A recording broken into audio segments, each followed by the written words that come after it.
Mga kababayan nating mga SSS pensioner, may magandang balita para sa inyo ngayong 2026. Ang inyong buwanang pensyon ay tumaas na at ito ay opisyal ng kumpirmado mismo ng Social Security System. Kung ikaw ay retirement, disability, death, o survivor pensioner, panoorin ninyo ito hanggang dulo dahil ipapaliwanag natin kung magkano ang dagdag na matatanggap ninyo at kung kailan ito ipapatupad.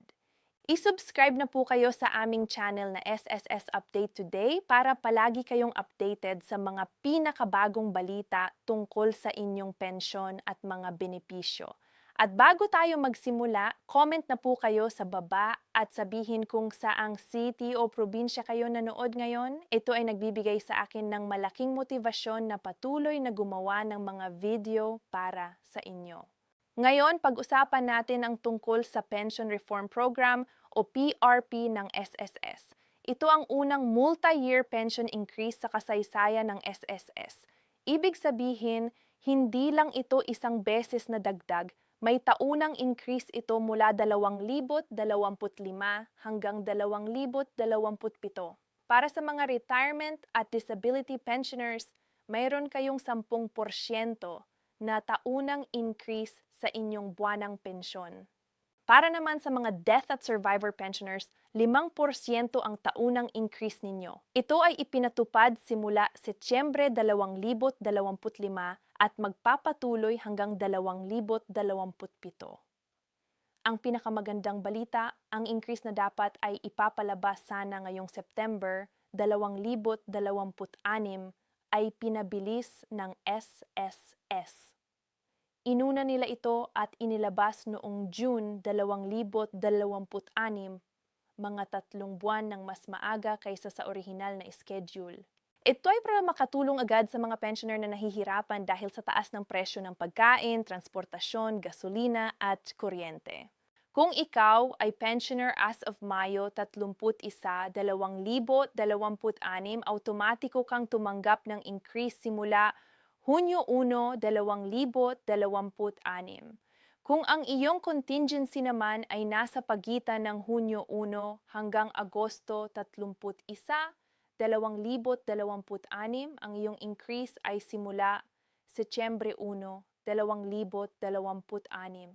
Halimbawa, kung ang kasalukuyan mong pensyon ay 10,000 piso bawat buwan, ang iyong bagong pensyon ay magiging 11,000 piso simula sa buwan na ikaw ay kwalipikado. Tandaan din natin na ang increase na ito ay tinatawag na compounding, ibig sabihin ang susunod na increase sa 2027 ay ko-computin base sa bagong pension mo ngayon, hindi sa orihinal na base amount noon pa. Ayon sa SSS, halos 6 na bilyong piso hanggang 6 na bilyon at kalahati ang inilalaan nila para sa maagang pagpapatupad na ito mula June hanggang August 2026 at direktang makikinabang dito ang mahigit 4 na milyong pensioner. And ay magandang balita pa, walang kailangang i-apply o i-submit na dagdag na requirements. Ang increase ay automatikong makikita sa inyong buwanang pension release. Walang kailangang pumunta pa sa SSS office para lang mag-request nito.